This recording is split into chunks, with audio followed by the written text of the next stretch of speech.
Hello, my name is Mordred Viking, and I'd like to welcome you to this stream of Hearts of Iron 4, where we are playing some Battle for the Bosporus.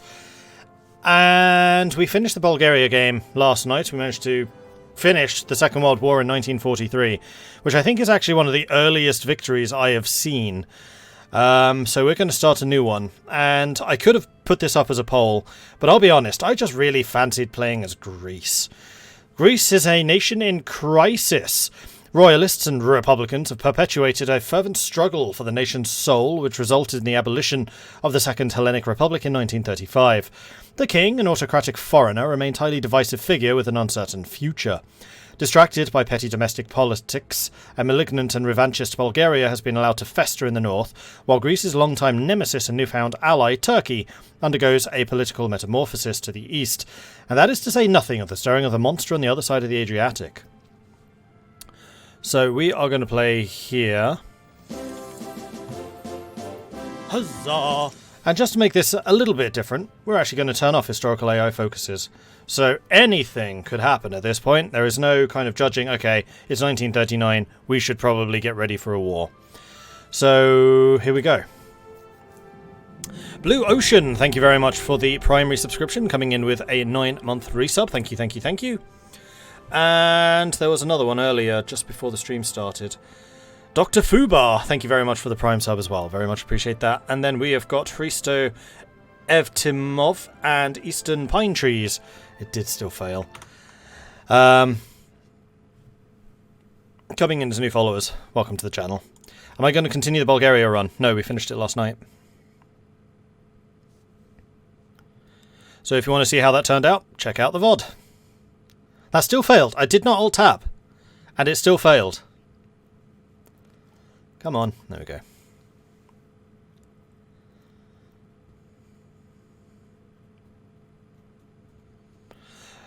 Make Greece Byzantium again. See, I'm actually a little reluctant to go Byzantium, because everyone and their dog is going Byzantium right now. What I'd like to do is create the ultimate Greek navy. I want to see if we can make Greece a force to be reckoned with at sea, because they do have a couple of nice focuses, which are pretty naval focused. And also, there is also, you know, my own heritage of having played the Greek submarine fleet in that Paradox game. And I kind of want to recreate those glory days.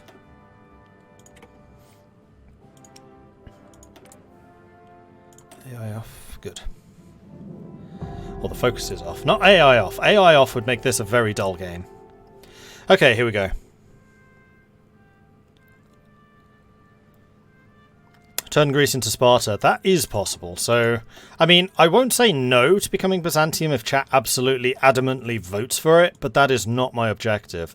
So I'm going to leave things fairly open. I think I'll probably do a polling system like I did with Bulgaria, because it was kind of hilarious. So let's take a look at what is possible. Before we do that, though, one thing I do want to do, so please temper your voting with this intention in mind. I do want to become a naval power. So making use of the islands, for example, is one of the ones that we'll go for. So we want to make sure that we control Cyprus and the Dodecanese Islands. And then when we get over here to the Hellenic Navy, we'll need to make a choice about what we do. Either we can scrap the Greco-Turkish Naval Treaty, or we can go for submarines. And eventually we'll get the long and proud tradition. Oh, but this increases the starting level of Navy leaders, and I'm guessing that that's bugged.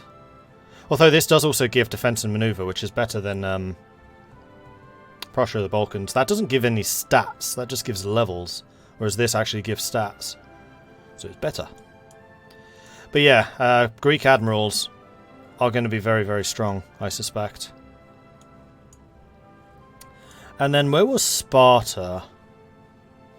This is all about armoured units, and then eventually we can get the Land of Mountains, which makes our special forces better.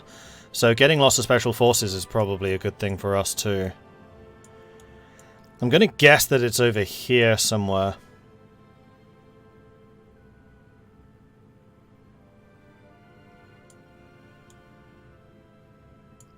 Because that's Byzantium. which is down the compromise with the monarchists, which is the democratic path. Democratic Byzantium.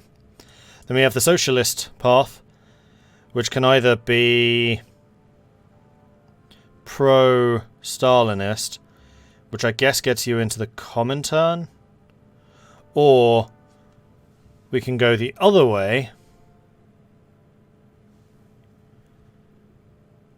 Oh, which is with Yugoslavia.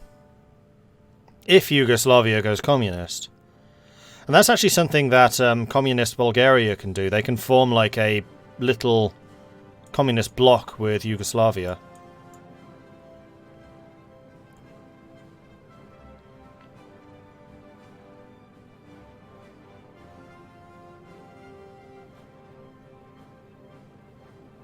Naval then go Megali, get some ministers, leaders that give bonuses. The blinking box above my head, can it be moved? Funny you should say that. No.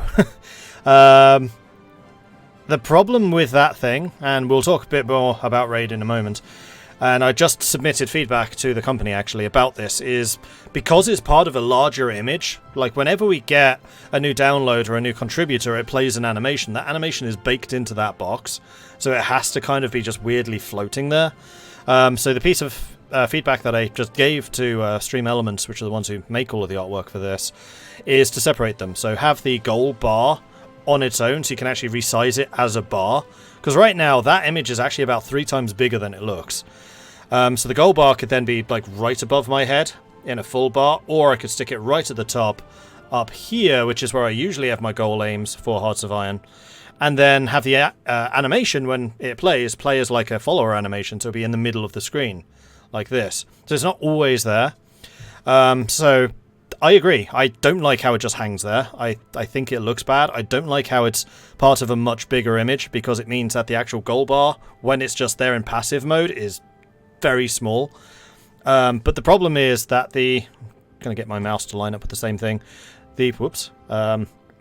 The actual animation figure is like here.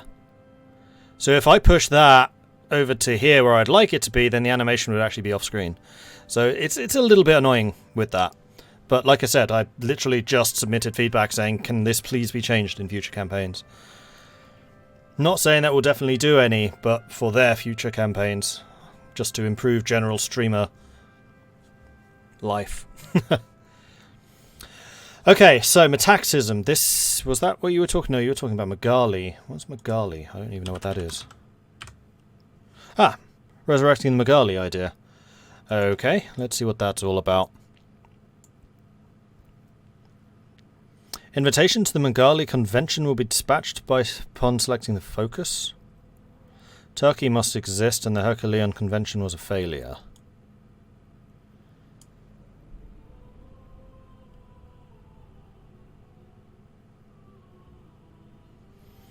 Oh, this is just war against Turkey. Okay. So, we've got Democratic line, we have got Socialist line, then we've got the King's Government, so this is the Fascist or Monarchist line. Metaxis was historical.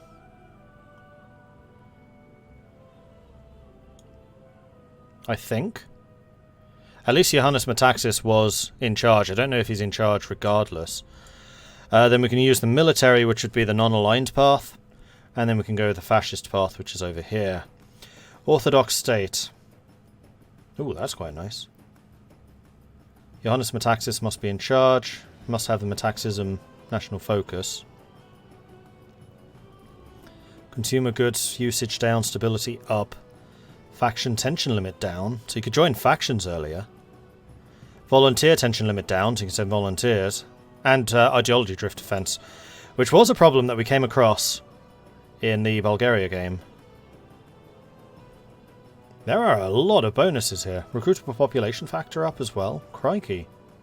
Oh, and daily support for unaligned. Yeah, there you go. Use the military, you get more factories. Whereas this just basically flips you fascist. Modernizing the Leonidas line. Fort construction speed. Plus 30. Oh, it's only for three years.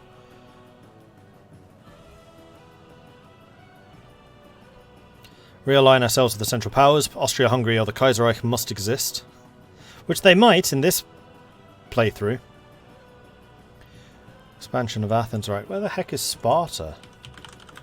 So I know it exists. Oh, there it is. Reviving the Spartan warrior spirit. So that's down the Orthodox state. So that one has to be King's government. Either fascist or unaligned. Oh, that was the recruitable population factor. Okay, so we actually hovered over it. I just didn't read it. Historical route is Metaxas, then use military. Gotcha. I thought as much. And then we've got 4-year plan. Political power goes down. Infrastructure, factory, construction goes up. Civilian factory in particular. Open up the country as investment schemes. Then we can either go with Germany and Italy, Britain and Soviet, or France and Soviet.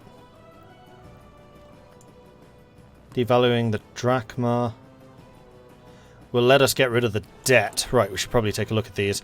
So we have George II, stability down, support for unaligned up. George II is the unpopular king. Debt to the IFC, here we go. Greece in debt? That would never happen. Consumer goods factories plus 15 at stability minus 10. So getting rid of that is going to be a pretty high priority. And then also foreign monopolies. That's another 20 consumer goods factories. Blimey. Economy law cost and trade law cost massively up. Schacht plan. Consumers down. Civilian factory up.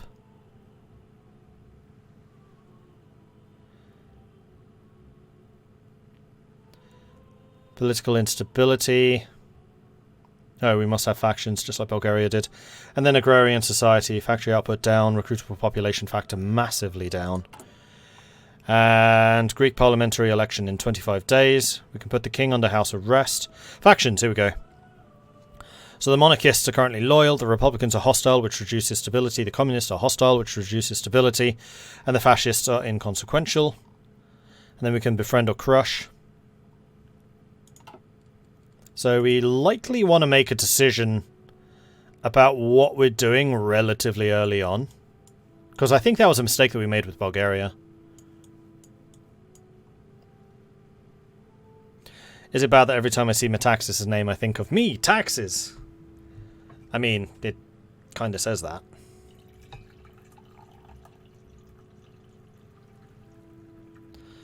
Buchan, is Raid Shadow Legends any good or fun? Well, thank you so much for bringing me onto the topic of Raid Shadow Legends without an awesome segue. Yes. First of all, I would set your expectations. It is a mobile game. It is a free-to-play game. Emphasis on it's free, and free things are generally better. Yes, I think it is. For what it is actually remarkably good. The main thing that appeals to me, graphics. The graphics are astonishingly good, actually, for that. It's quite amazing to me just how far mobile graphics have come. Like, I remember the days of playing Snake on my old Nokia phone. I don't even remember what it was called. 320? Something like that. But yeah, just playing Snake versus playing Raid Shadow Legends. It's really amazing just how far they have come. This channel is currently being... 3210, that was it. This channel is currently being sponsored by Raid Shadow Legends, and if you would like to support the channel, then please do consider downloading the game. You can either do that in a chat over there. There should be a link appearing any minute now, or you can go to the banner, which is down there in the About section for this channel as well. That will have you create an account, you'll download the game, you will need to play through the tutorial for this to count, and then once we hit the milestones, the next milestone is 90, and we are at 70, I believe. That will then be the next milestone, and then there is one final one at 120. We have already reached the first one, which is awesome. And believe me when I say that this sponsorship is very, very generous for the channel, and it would be a massive help if we could secure that. So please do consider helping out that way. It's free. It doesn't cost you anything. 5 minutes of your time, which you can just do on the side while you're watching the stream anyway. So it would be absolutely magnificent if you would do that. And I will be mentioning that a couple of times during the stream. And whether it's any good, I've been playing it fairly solidly for the last week and a half after streams. It's just nice to have on the side when I'm doing editing or rendering. It's a casual game. It's what you can just do on a commute or something. And again, for that, it's great.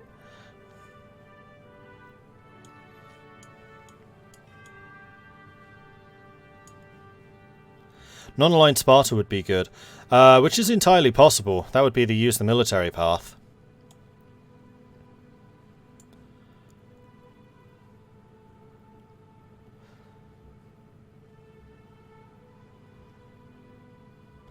Metaxism. Increases stability. Generate war goal tension limit up.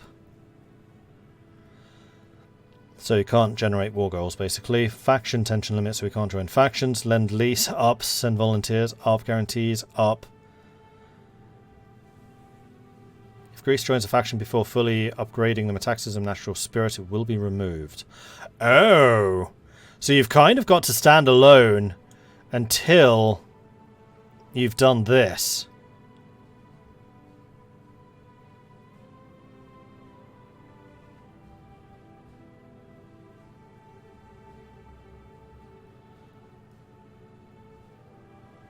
That's interesting.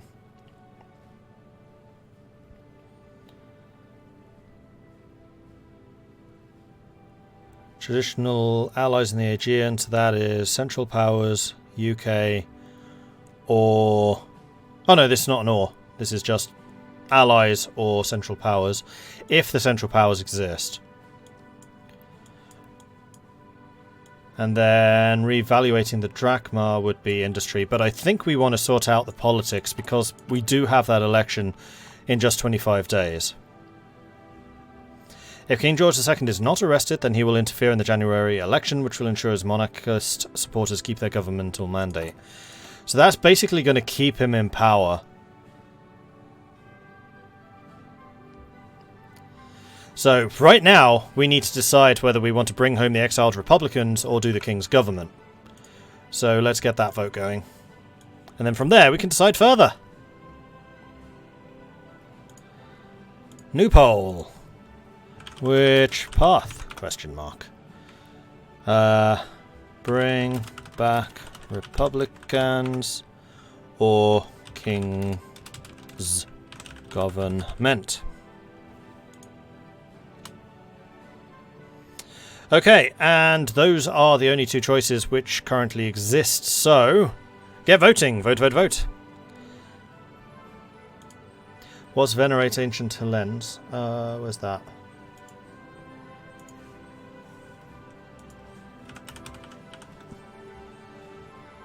It is a stability plus 5%, political power plus 120.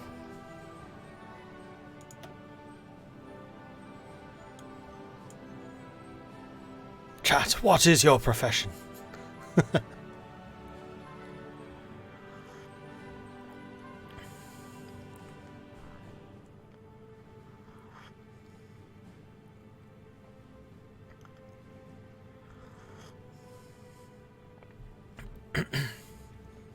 Again, bear in mind the intention is not to become Byzantium. We are not definitely doing this to become Byzantine. We'll do it if we absolutely have to, but it is not the objective of this playthrough. Huzzah! The objective of this playthrough is a big navy. Jack the Ripper, thank you very much for the gifted subs. Very much appreciate that. Thank you. Kurnigia, the real Corey, Crystal, Leon the Scot, Huzzah! Ordinary Seaman, and Quart Silver. Congratulations on the gifted subs courtesy of Jack. Thank you very much for that, Jack. Really appreciate that. Thank you. Okay, so we are going with the King's Government. Shadow Guardian contributed 33,000 channel points. Thank you very much for that. So yes, we are going to go with King's Government. So we are not arresting the King. We're going with the Pro-King. The timely intervention of His Majesty has stopped the Venezuelists from forming a new government, and not a moment too soon. There is work to be done. Demaritzis has served his purpose as a centrist mediator, but now Greece requires a stronger head of government. Huzzah!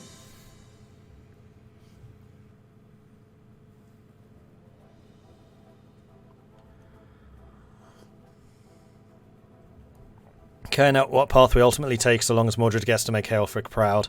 Exactly. Okay, so King's Government it is. Research. I think we're going to do the fairly standard opener of those three. Construction. Now, this is going to be dependent on where we get infrastructure.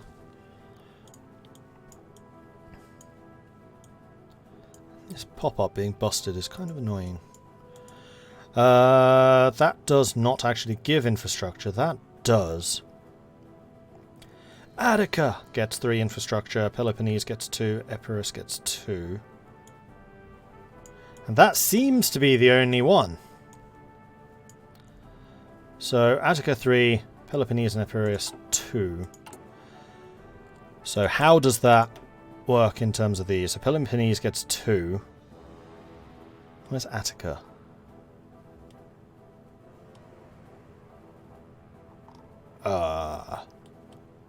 Oh, there. So you get 3, so you're effectively a 7, so you'll get 3. Then Epirus gets 2, so you're basically a 5, so you're going to get 5. And then Peloponnese also gets 2, so you're effectively a 5, so you will also get 5. And that actually seems like a pretty good starting situation for us. Attica's Athens. Makes sense. Dockyards! The thing that we never had as Bulgaria. Amazing. Alright, let's take a look. What do we got? So we have 2 navies, including 1 set of submarines, and then a heavy cruiser, a light cruiser, and 8 destroyers. The next question, I guess, would be, what technologies do we have? So we'll get rid of you, we'll get rid of you, and you.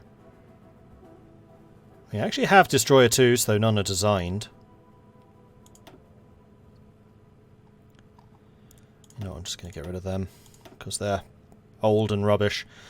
So we don't have any naval experience, so we can't actually design a destroyer 2. So I think it makes the most sense to just keep making sub 2s. The fact that we start with those is pretty nice. I'm not going to invest in any extra steel. This will just tick along slowly but surely. And we'll just leave that in production. And you can automatically join the submarine fleet, which is these guys.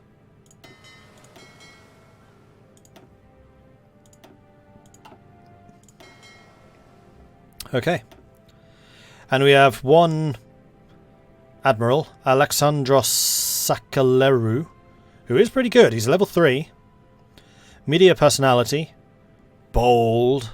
Caustic personality. Fleet protector. He would actually be very good as an escort, Admiral. Which is basically what these guys are going to be running. Probably separate these 2 out and just have the destroyers on escort. Maybe 1 on convoys. We have 90. I can't see us needing more than that for quite some time. And then the army. Which I'm assuming is all of you. It is. So what is the state of the army right now? I mean, it's not terrible. So we have the Special Forces, which are the Mountaineers, which we'll say are white. Then we have the Regular Infantry, which will make yellow. Then we have the Cavalry, which will make red. Now, what's the Cavalry comprised of? Any motorized? No, that's actually a fairly decent template. Minus the recon for garrisons as well. Then our Infantry, very solid infantry. 18 combat width. Artillery and engineer support. And then the Mountaineers, also 18 combat width with artillery and engineers. Okay, so yeah, our Greek special forces are going to be on point.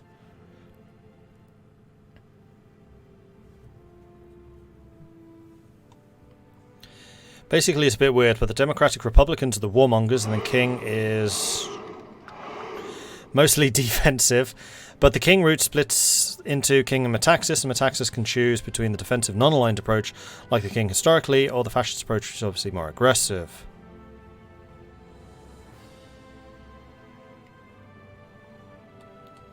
King is anti-Nazi, but pro-Central Powers, so if Germany does go Kaiserreich, then you can join the Central Powers. Yes, I saw there was a focus for that.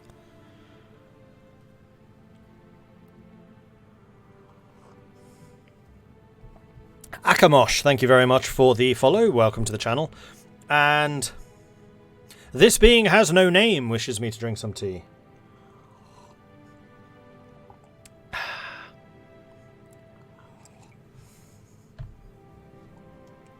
Alright. Lovely. Now, do we have any good commanders? We have got Papanagos, who is old guard, so he's not very good. Huzzah! Although, actually, he's inflexible strategist, so he does have the extra defense. He's a staunch monarchist, and he is a mountaineer. I might just put you in charge of the mountaineers, as opposed to necessarily a field marshal. Then we've got Karambos Katsimitros, who is an inflexible strategist. He's cautious, he's a war hero, staunch monarchist, trickster, mountaineer. Okay, we're all mountaineers. And then we've got Drakos, who is a career officer, infantry officer, trickster, mountaineer.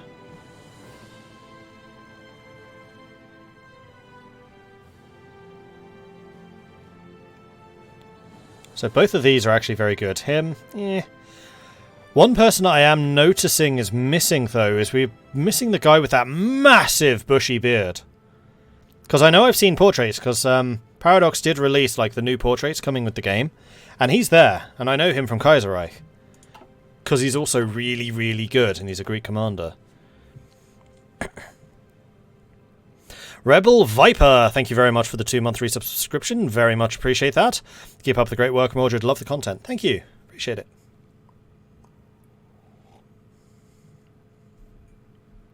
Napoleon! Yeah, it's Napoleon! In World War I, Greece had the national schism where half the country became a republic and joined the Allies and the other half stayed a monarchy and stayed neutral. And they never actually started the seemingly inevitable civil war. Interesting.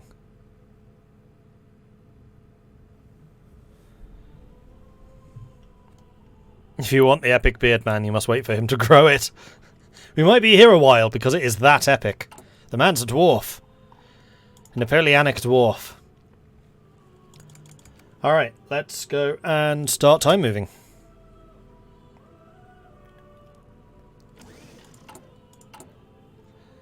Within the first half an hour of the stream and I've already unpaused.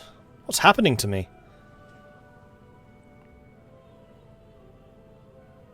Cool Cringer. He also has an epic beard, to be fair.